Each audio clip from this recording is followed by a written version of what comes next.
उंबरठ्यावर पाऊल दिसते कोण आली ग।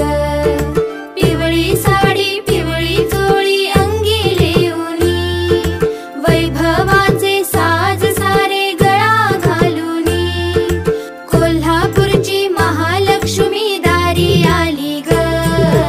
उंबरठ्यावर पाऊल दिसते कोण आली ग। उंबरठ्यावर